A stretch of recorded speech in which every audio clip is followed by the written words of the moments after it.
On to today's announcement. Earlier this week, I stopped by the swearing in of new city employees in the rotunda downstairs. I met unhoused outreach workers, utility workers, and new and returning 911 dispatchers. I talked to one of the returning dispatchers who had lived in a few different cities since she left the job. She said she enjoyed being a dispatcher and loved helping people, so she reapplied. And I'm sure the pay raises didn't hurt either. As we work to staff up critical positions in city government and recover from the COVID-19 pandemic, it's heartening to meet new hires like our dispatchers who have answered the call to serve. Today, I have the privilege of celebrating one such individual who has devoted his life to public service. In January, we launched a nationwide search for a new public safety director, but my ultimate choice was far closer to home. After serving diligently as interim for the past several months, I am appointing Chief Charles Coyle as Public Safety Director of the City of St. Louis. That should, some applause. St. Louis cannot be afraid to learn new lessons from our peers. At the same time, we need experts who are intimately familiar with the issues facing our city to implement solutions. Chief Coyle has spent his entire professional life working to keep St. Louisans safe, and he understands how to navigate systems while also recognizing what levers to pull to make change happen. This knowledge is especially visible in his drive to modernize and improve St. Louis's 911 service. In 2021, I toured one of our 3 dispatch centers to see up close the important work that dispatchers do and the challenges that they face. Since then, we have worked every day to bring much needed change, and Chief Coyle has accelerated our progress and given it new focus. Developing a 3-phase plan, hiring, training and technology, and consolidation, Chief Coyle has put 911 on a roadmap to improvement. Under his leadership, our public safety divisions have hired more than 20 dispatchers since August of this year. He's taken a similar approach at the excise division, finding new ways to collaborate between departments to help clear a long-standing, frustrating backlog. And this kind of work, cutting through the red tape, it isn't sexy or glamorous, but it's the work that delivers results for St. Louis families and businesses. I'm excited to continue working with Chief Coyle as he steps into this role permanently. And now I'd like to turn it over to Chief Charles Coyle, our new Director of Public Safety. Thank you. Hello, everyone. Listen, thank you guys for being here today. This is special to me. Thank Mayor Jones for her confidence in me.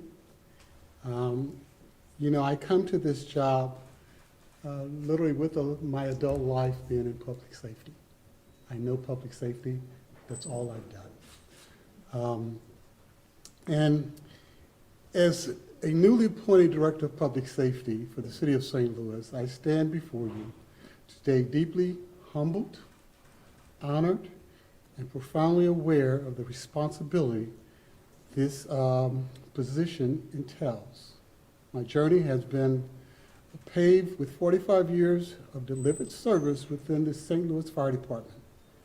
Every day spent in the line of duty has only fostered my passion for safeguarding our communities.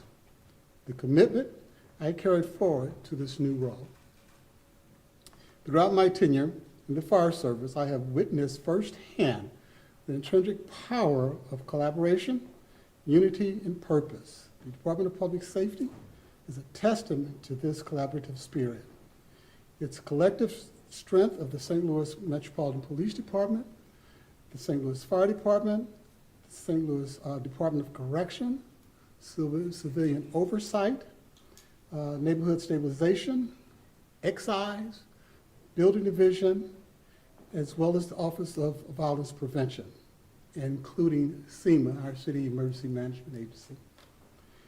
I began as Interim Director of Public Safety on February 13th, earlier this year, and I wanted to share with you some of the accomplishments that we've been able to to complete.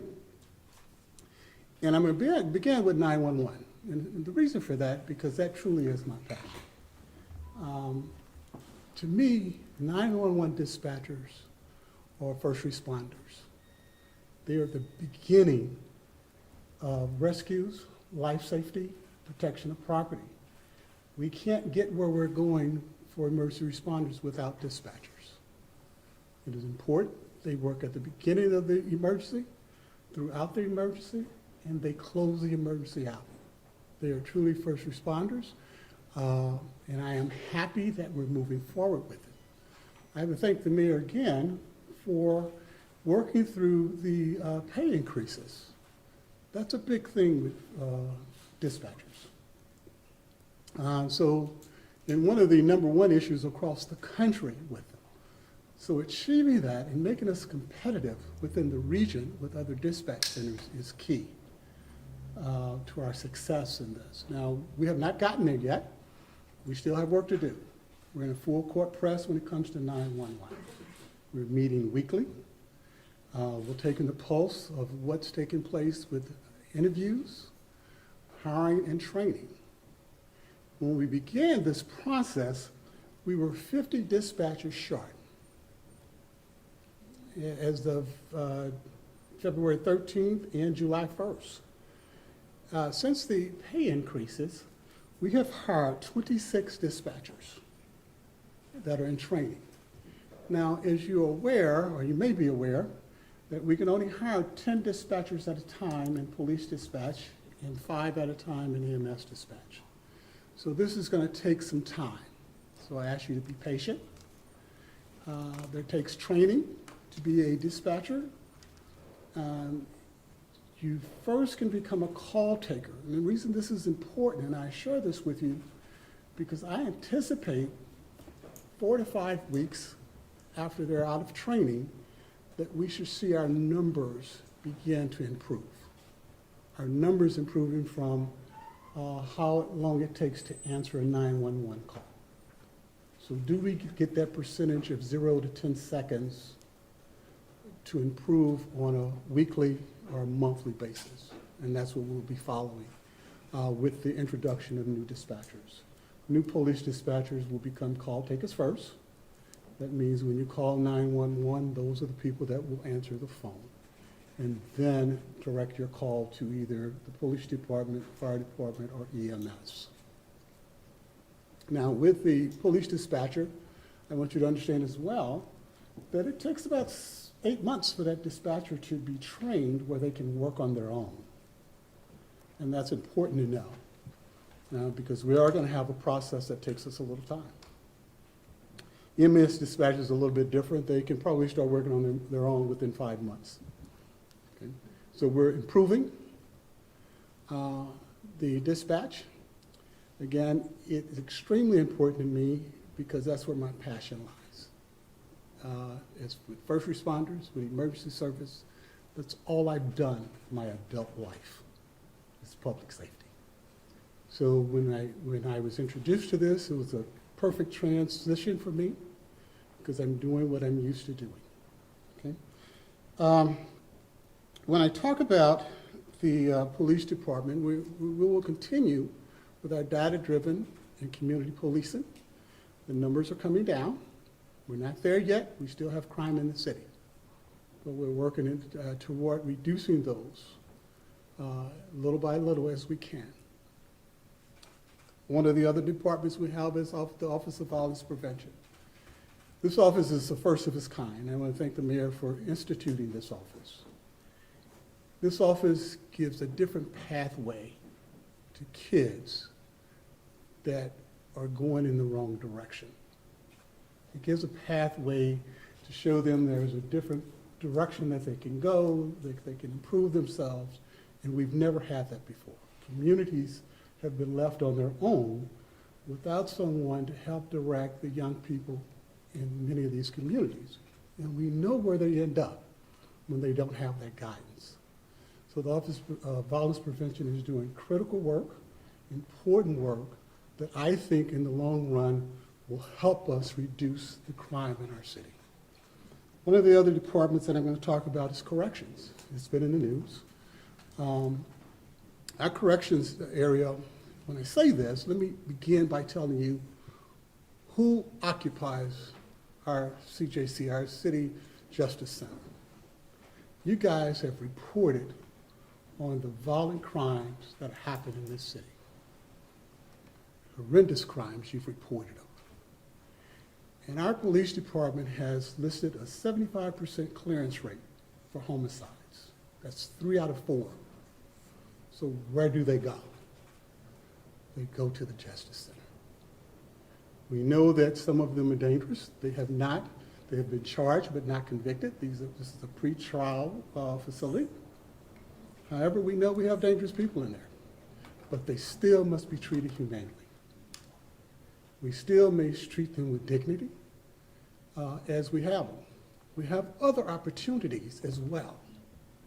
Many of these detainees who may have mental health conditions, we now have an opportunity to help address those that have gone unaddressed for most of their lives probably. We recognize that health conditions, poor health conditions, are affected as well. And when they come to the Justice Center, they have probably not had the help, advice, and service that maybe they should have. We have an opportunity to correct that and do better by the people that we have in our Justice Center.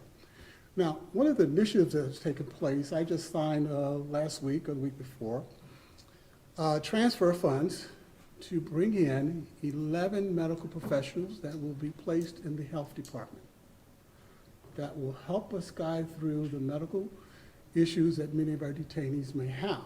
Now, it doesn't replace our third-party medical center, that company that will be there, but it will help us evaluate what's going on. Evaluate if the person really needs a different type of service and know what's happening medically. Our commissioner is not a medical person, doesn't know. So we're going to bring in the appropriate people that we think can do this. Next, in the Justice Center, we have introduced or upgraded the phone tablets, making it where detainees can contact their family members. We have started a pilot program. Before we complete it, we want to know how it works. And thirdly, I want to make sure that, and you guys are aware of this, I'm sure, we have spent over $18 million on safety initiatives in the Justice Center for not only the detainees, but the staff as well. So I wanted to make sure I gave you that. Another department in public safety is the oversight department. When I came on board in February of this year, one of the things I realized is that our oversight operation was not in line with the city ordinance. This is a law that the Board of Aldermen has put together that says how they should work. Now, I'll say this, I'm a lifelong St. Louisan. Oversight's important to me. And if it's not done by the letter of the law, I think we risk the whole concept of oversight. So I have brought on the commissioner of CJC, Nicole Barton, to help with this. You know, we lost our commissioner in May, resigned. So I brought on Ms. Barton, who was the first COB commissioner who put together the very first COB group committee here in St. Louis to help get through the requirements of the ordinance, the orientation training, the consultation with rules and regulations. These things are required and we have to get them done. And we have been working since June. Now, the committee had almost a year to do these things and they weren't getting done. So when we made the changes within, 5 or 6 months, we are over 75 to 80% complete on the orientation training. We are at the last stage of their consultation for their rules and regulations. What that means is the consultation is with stakeholders. There are key people that have to be a part of this. The city councilor's office, the commissioner of corrections, the director of personnel, as well as the circuit attorney. So we have to make sure they're involved with the rules and regulations before we actually begin to operate. So that practice is going on now in civilian oversight, trying to help them get in a position where they can work. The work is needed, and I look forward to it. Next is excise. I think the mayor mentioned a little bit about this. We had a backlog of excise work, and when I talked about collaboration, this is one of those areas where we saw it. I was able to bring people to assist from other departments. We cleared out the backlog, and what I mean by excise, if some of you don't know, is the office that issues a license for liquor establishments. So we were able to clear that up within 30 to 45 days by collaborating with other departments within public safety. So now they are actually working on cases as they come through the door. When you submit an application, your application is being worked on immediately. Now, why this is important? Because you have business people losing money, taking long periods of time to get a review done, all right? So we have, we're moving forward to kind of beef up their staff, keep bringing in staff that we know we can retain, and that work will continue, actually bring in part-time workers as well. The third thing, the next thing is the building division. You guys are familiar with the building division. The only program that I'm going to bring up is the Stable Communities STL. And why I think this is important, because I think it deals directly with crime prevention, and the Department of Public Safety. This is a program where we are trying to stop the decay of homes in our community. When I say trying to stop the decay, when there is a bad roof and it's not repaired, the weather takes over the building. It eats up the brick mortar. So putting a new roof on a building, securing the building, and these things are going to be done at the owner's expense, because many of our vacant buildings have owners outside of the city. But we want to stop the decay of our buildings in the city of St. Louis, our inventory. Secondly, I think that the demolition that works with public safety as well. We believe that crime is done based on places. And we know that derelict buildings is one of those things that may invite crime. So this is a holistic approach. We have to work from different perspectives in getting the job done. The next department that I have is our Neighborhood Stabilization Office. And I would say to you, this is one of the key offices that we have. These are the people that are in contact with our community on a daily basis. These are the people that are having conversations with our community about crimes, about other issues that they're having problems with in the community. We want to utilize them. They're important to public safety. But when we tie their efforts in with the data we get from the police department, with the data we have with the building division, that is where we can make a difference. As you guys, I know, are aware, we have some neighborhoods that may witness a crime and are afraid to say something. And if you're afraid to say something, it may mean that you may not get the services or the resources in your block, your community, and in your neighborhood. So neighborhood stabilization has been recording some of this information that they're able to get from residents. They may tell them about a crime, not who did it, but that it happened. Once we can record this information and share this information, we can apply resources to that area, if that area is conducive to crime, to help stop it. So it is an important department as well. Every department of public safety is important, and every department works well. My job is to make sure they work in a collaborative way in getting the job done. The last department I will talk about is the City Emergency Management Agency.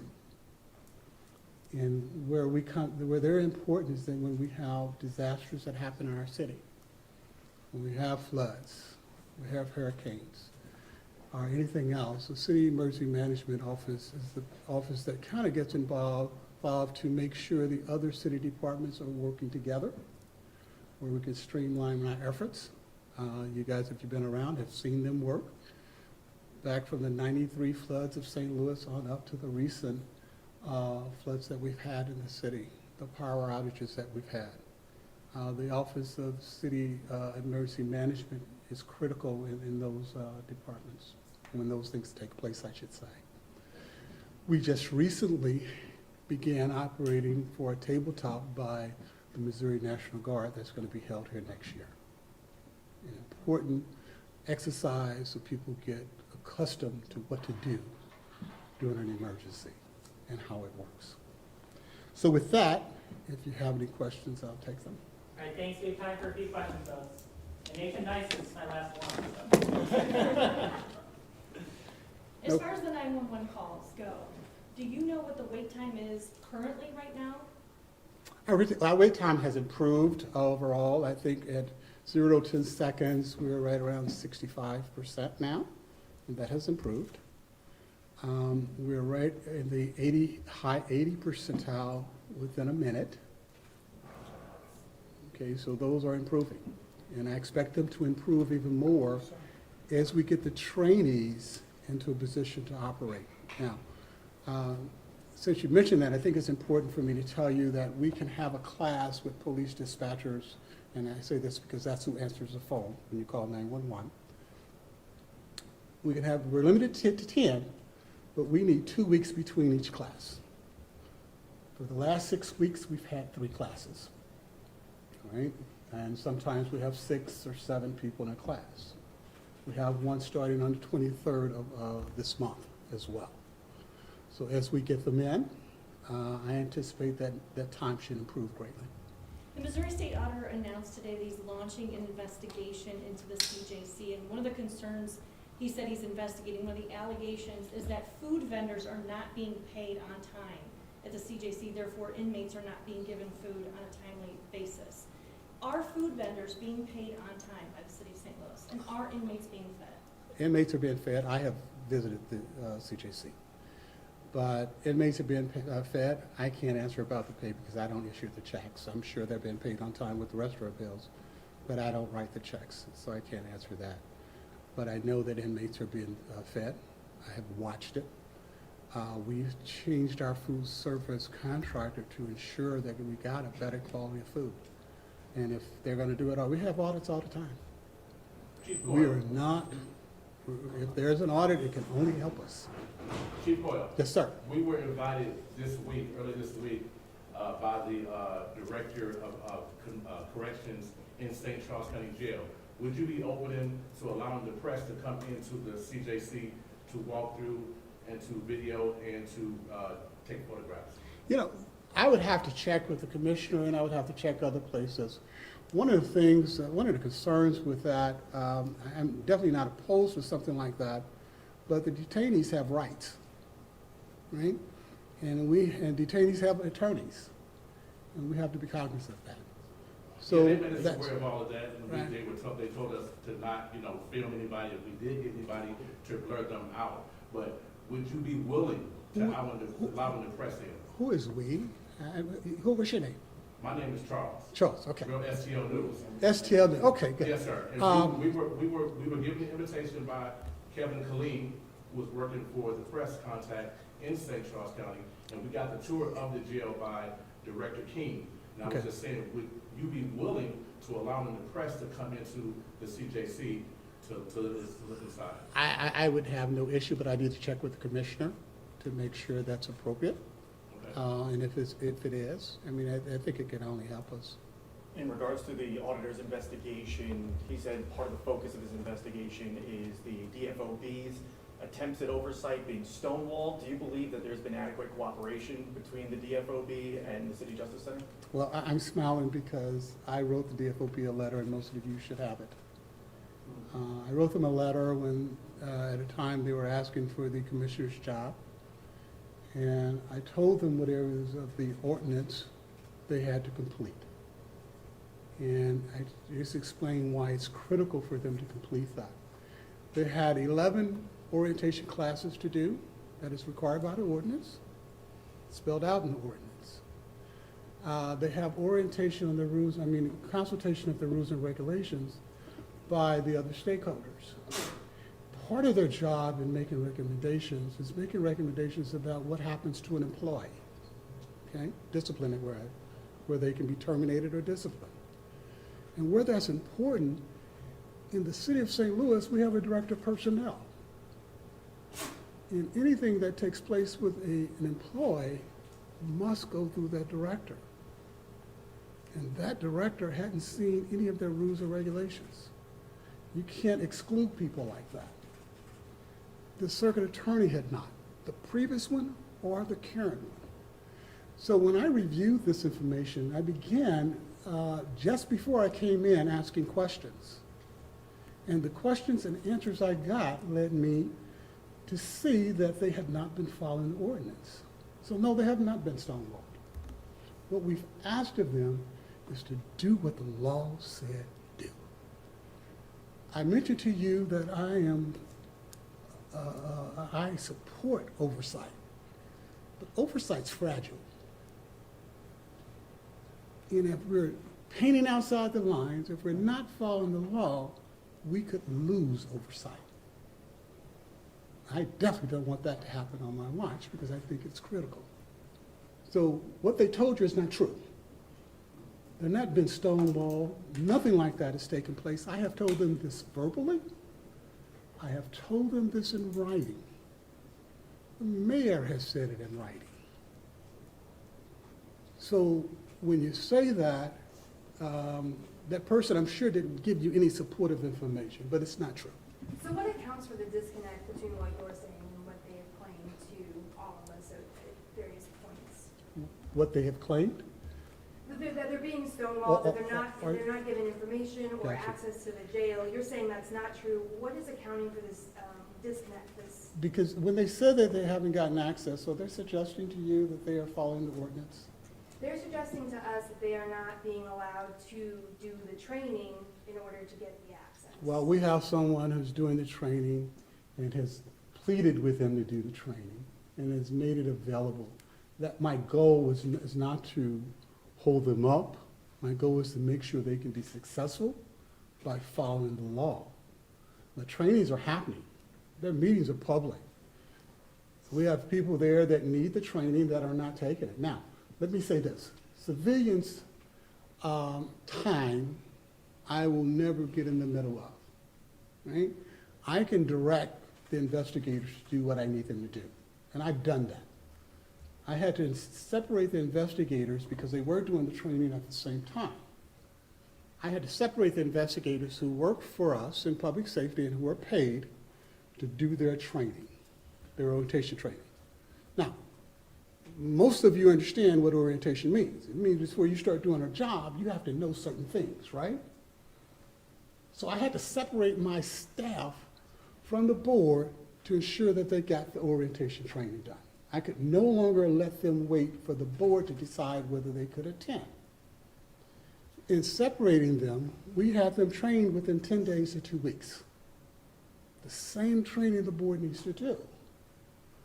And I will say this again, I'm not going to order or direct a civilian what to do with their time. I can only ask them to attend the training and hope that they will do it. With our employees, we can have them do the training while they're at work. So we have done that. And we're moving through the process of getting the rules and regulations with the consultation with the other stakeholders. And I mentioned who those stakeholders were, very important people. If they're investigating a crime, you want the okay of the circuit attorney. I'm sure you guys would agree. You want that. So these are the things that they have to do. And no one's stopping them from doing anything. Just ask them if they've done their job. Are they following the ordinance as it is written?